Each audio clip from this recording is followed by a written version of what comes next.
My name is Rollie Gagnon, and I was born in Taunton, Massachusetts, 1922, and I was a citizen, but my parents were immigrants from Quebec, Canada, but I became a citizen by being born in Massachusetts.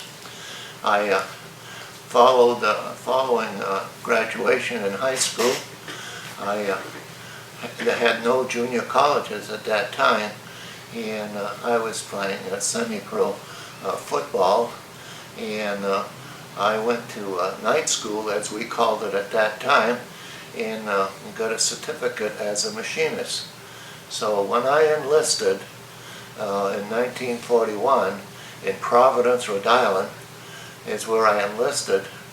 I did my boot camp in Norfolk, in Newport, Rhode Island.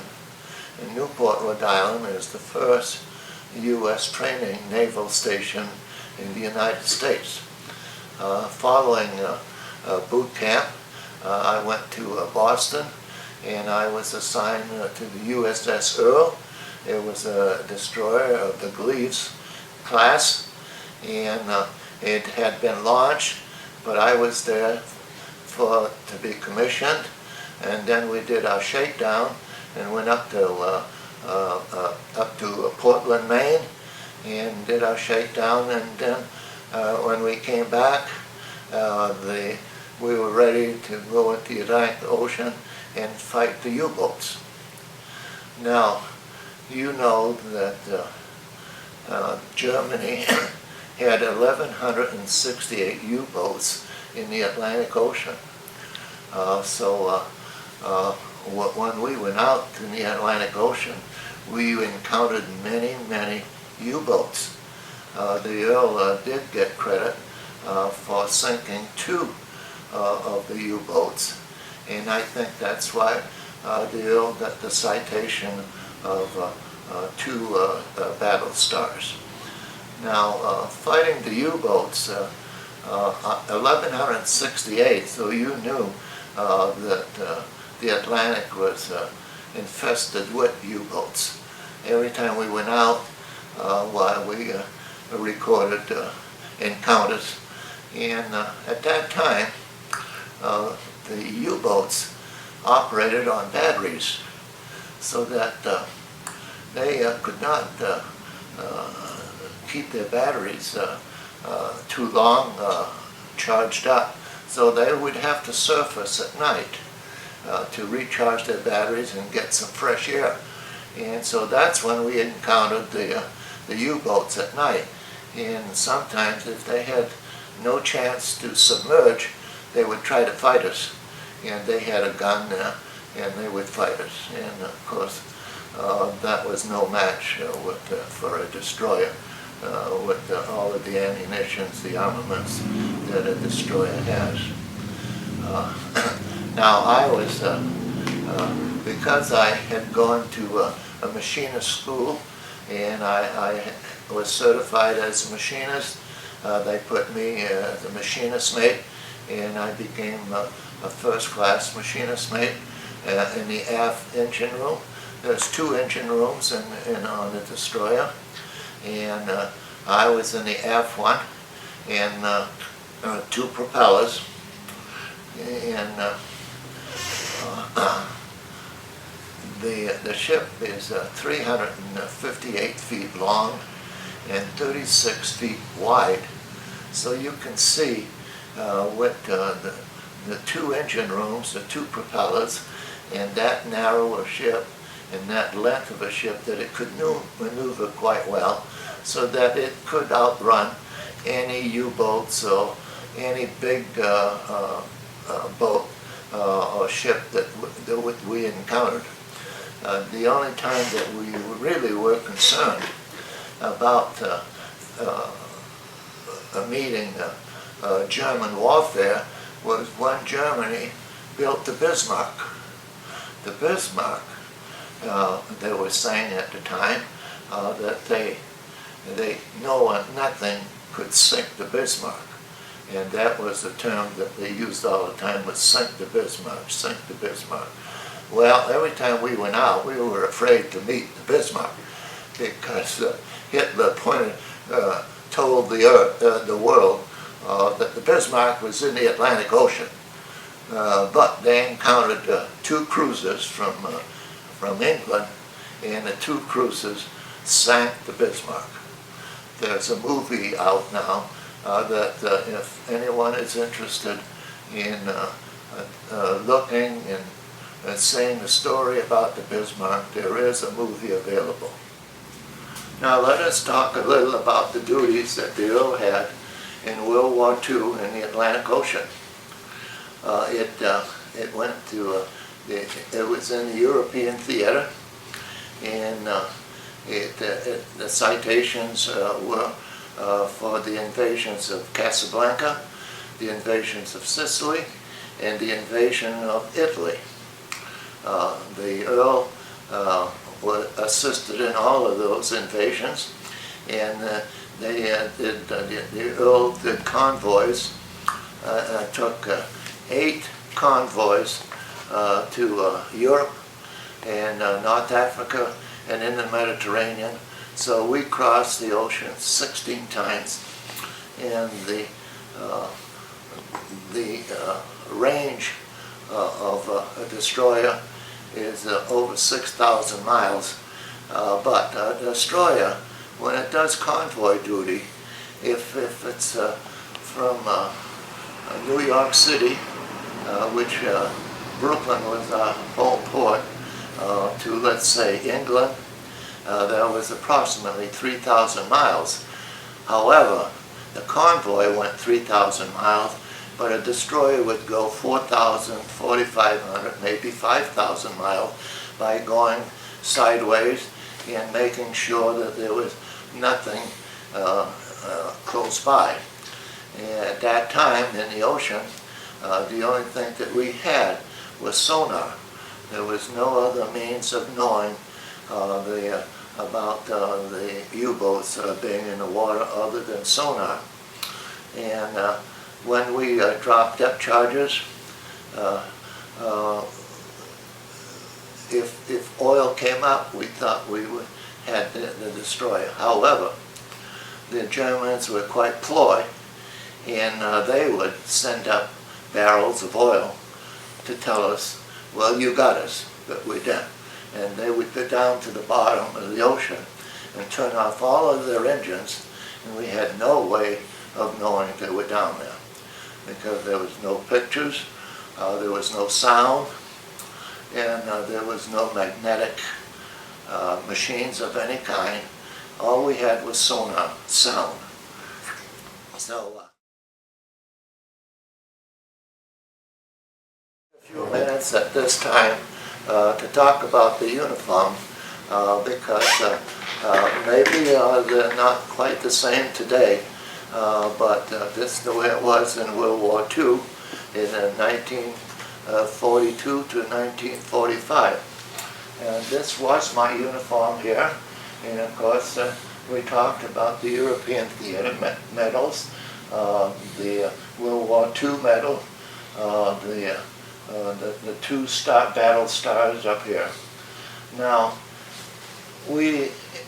following all of the invasions and defeating Germany and Hitler in Italy, then the EARLE came back to the United States, and it was converted into a fast minesweeper.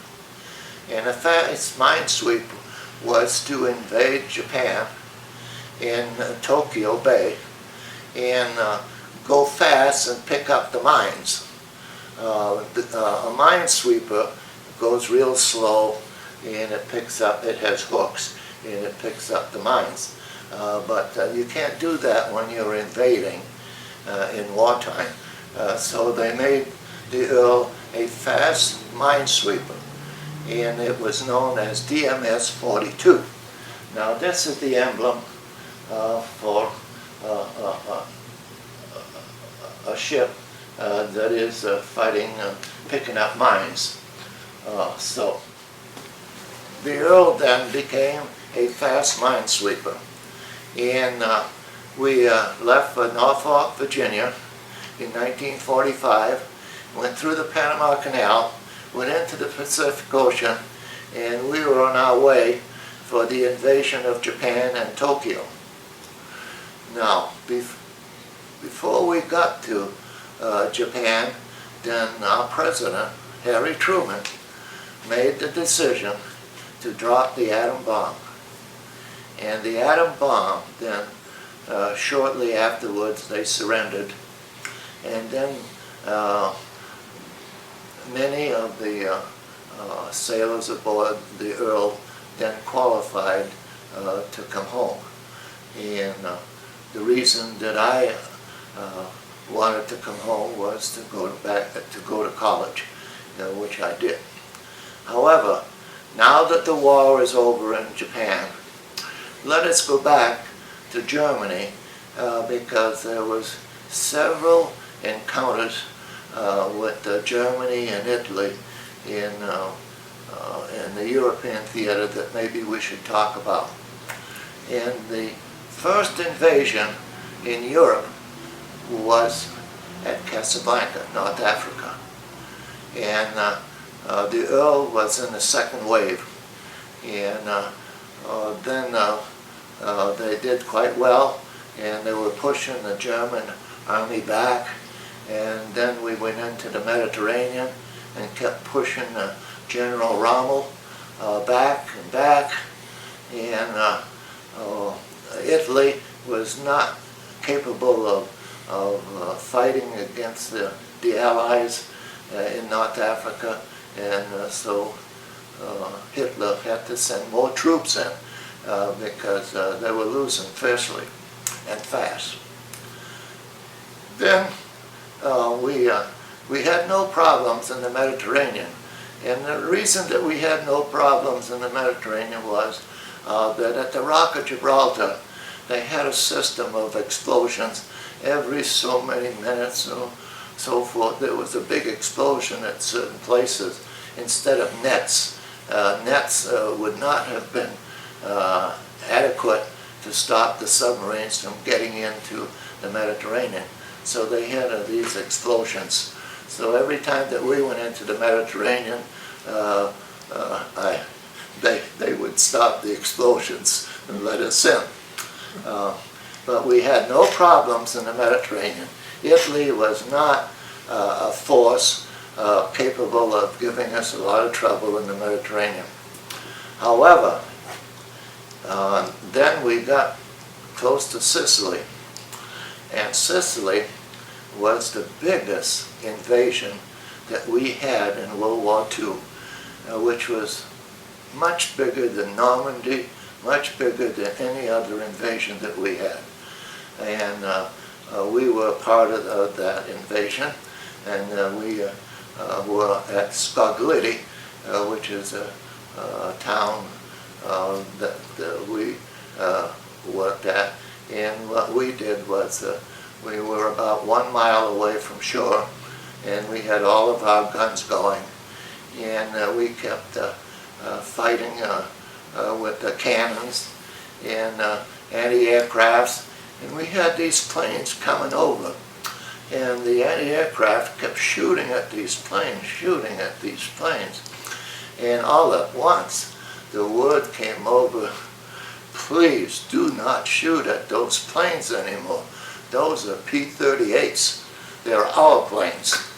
And we had no way of knowing because the only way that we knew about who they were was through the silhouette. A picture of a plane going, how many, several hundred miles an hour. 400, I believe, probably in the area of 400 miles per hour. So the communication was not very good then,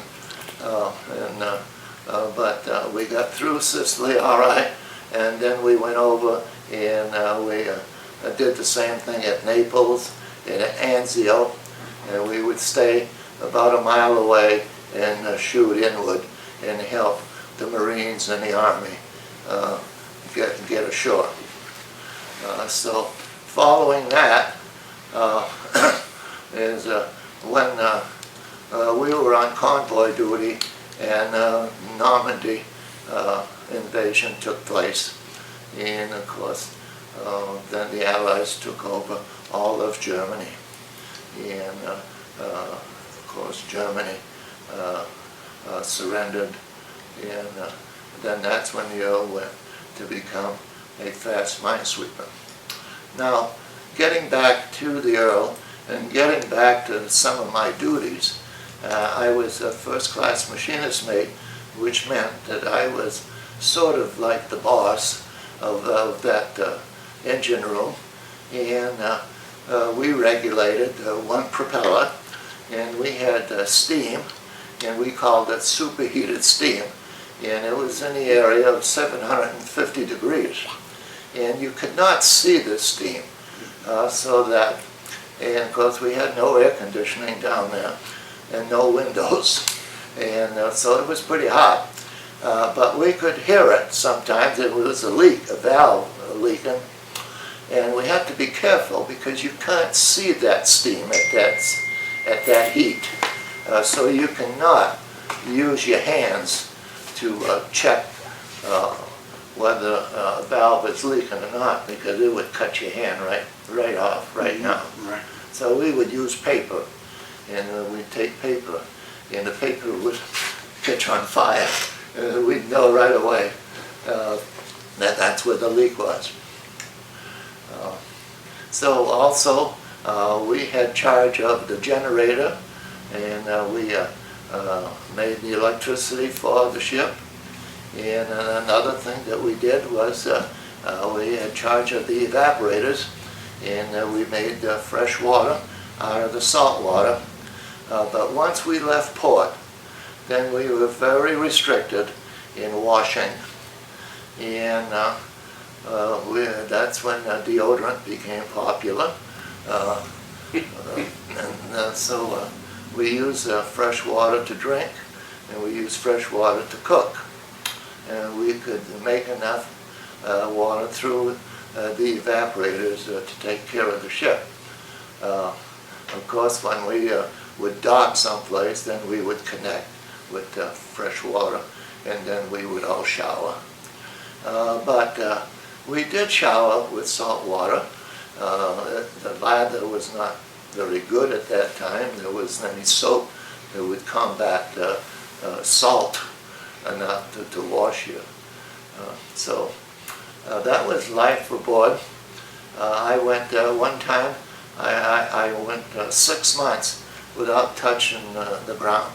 I was on the ocean for 6 months without being ashore at all. So you had to find things to do when you're out there, because there was no radio, there was no TV, so you found things to do. I like to do things, whittle this and that, and take old saws and make knives out of them, that sort of thing, filing. So you tried to keep busy. And of course you also had to do your washing. And of course if you didn't have fresh water, it's pretty hard to wash clothes with salt water. But you didn't have much choice. So the EARLE,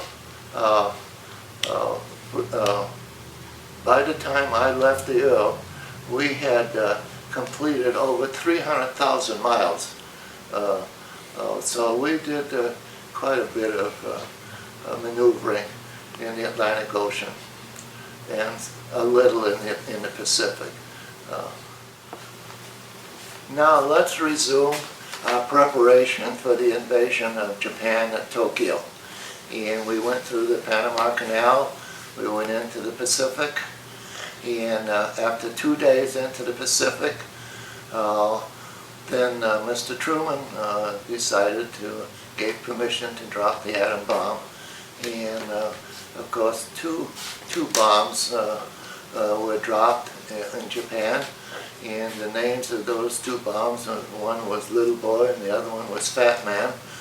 And so soon afterwards, the Japanese surrendered, and then shortly afterwards, then they were asking the enlisted sailors what they wanted to do, whether to re-enlist or whether to go home if they had enough points. Now at that time, I felt that I liked the Navy. It was a home for me.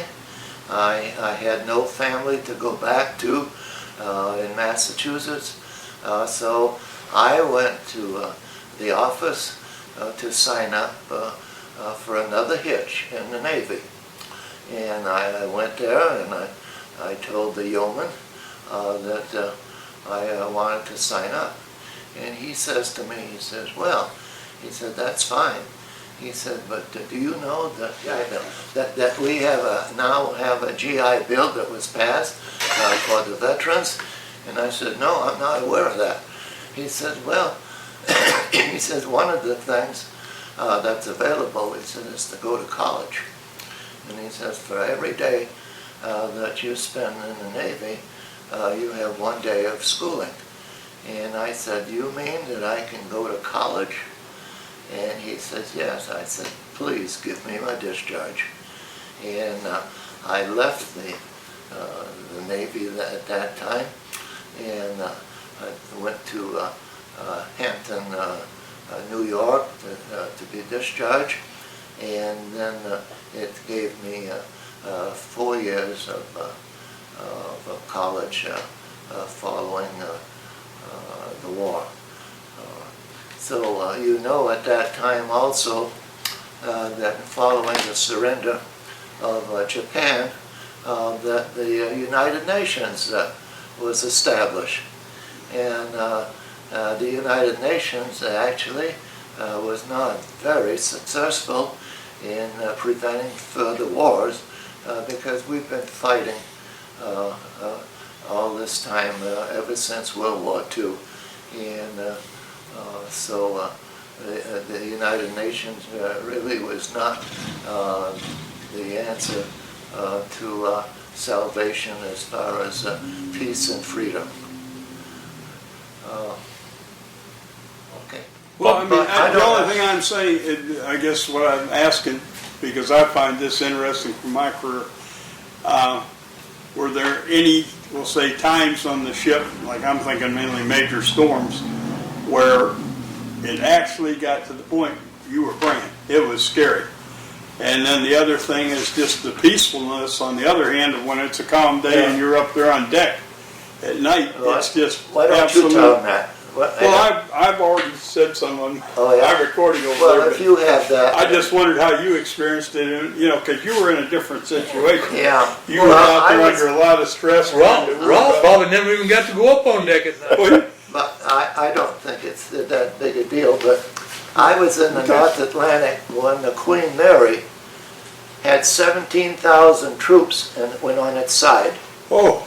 And was on its side, and they couldn't get it back up.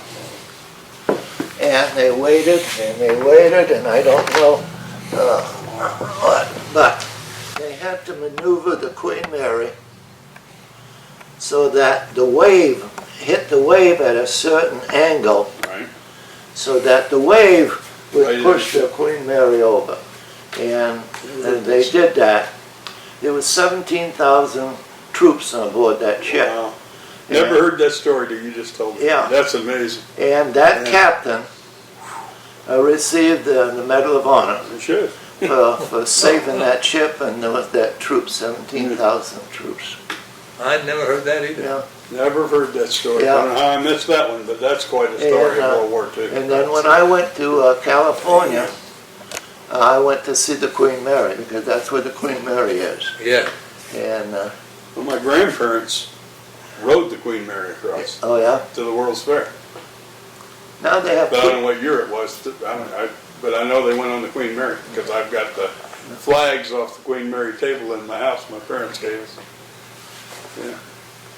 Grandparents, I should say my parents, my grandparents. That's beautiful, Rollie. Is That it? is Yeah. a neat story there. By the time Chris gets her all doctored up, you You're in good. great shape. Okay, I still got one more question for him, because I want to know the answer. When you went to college, did you play football? Oh, yeah. I didn't know whether you did or didn't. I was gonna ask, Yeah, I got a stupid question. Yeah, you know, I played semi-pro Yeah, I knew that. and 2 years, and I was very successful.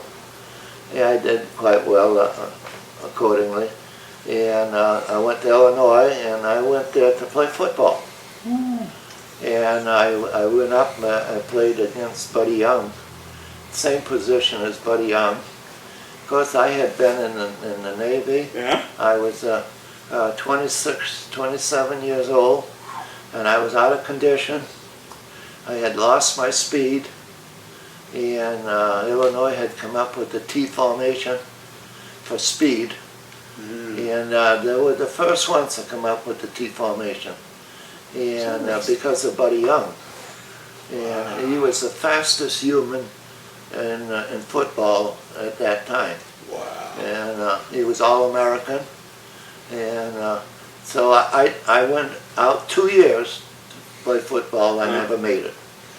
And then after that, I realized that my education and my life was more important than playing football. Playing football. Well, I just wondered, I was curious, did you say you played Good, Rollie, now you got to end up, when you got out of football, tell them what you became.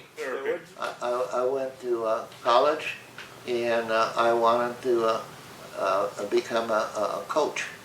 And because I was so interested in sports, and I played baseball and football, and I played in the Eastern Illinois League for 4 years in Champaign. And however, while I was in school, this professor came to Illinois, and he came to Illinois to develop a therapy program, and I got to know him. Matter of fact, I got to know him so well that he was my best man at my wedding. And I was the first student at the University of Illinois to study kinesiology. And so I studied kinesiology and became a physical therapist. And then following the war, you know, there was no such thing as rehabilitation before the war. And World War II is what started rehabilitation. Cleveland VA Hospital was one of the leaders in rehabilitation.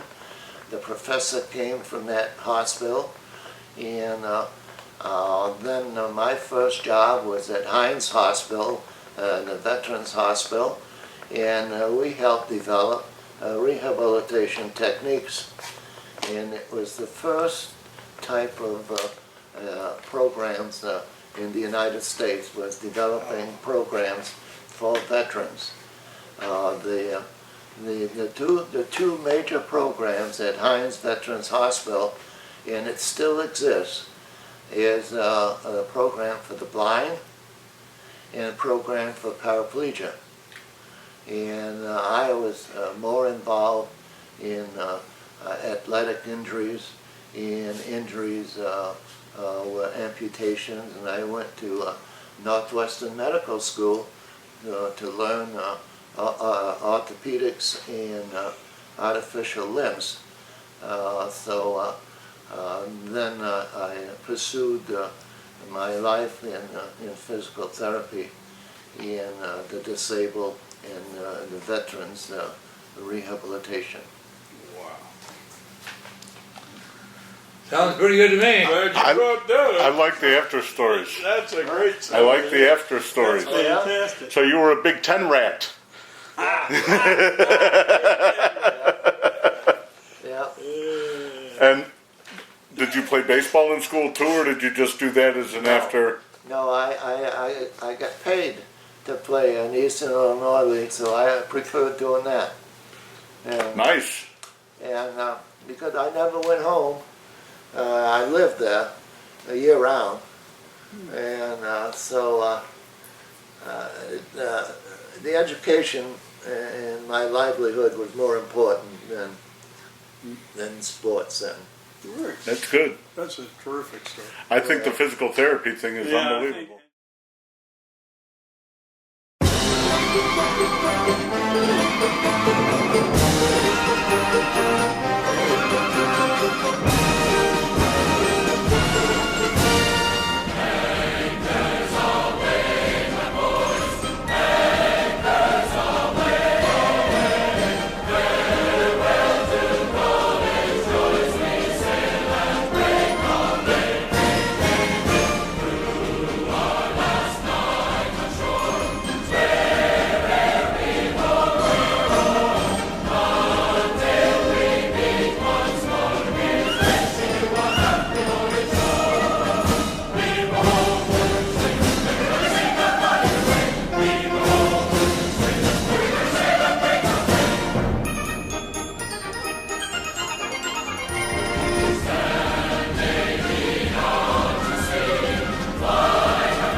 strife. I never was cut out to step and strut out. Give me the simple life. Some find it pleasant dining on pheasants. Those things roll off my knife.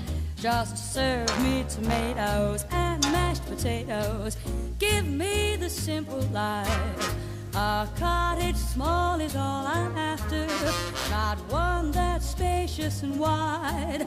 A house that rings with joy and laughter, and the ones you love inside. Some like the high road, I like the low road, free from the care and strife.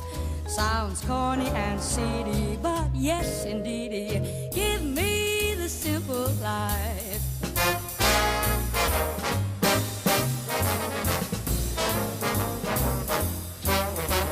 I never was cut out to step and strut out. Give me the simple life.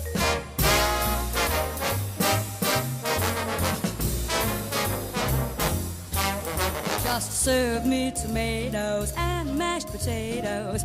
Give me the simple life. A cottage small is all I'm after, not one that's spacious and wide. A house that rings with joy and laughter, and the ones you love inside. Some like the high road, I like the low road, free from the care and strife. Sounds corny and seedy, but yes indeedy,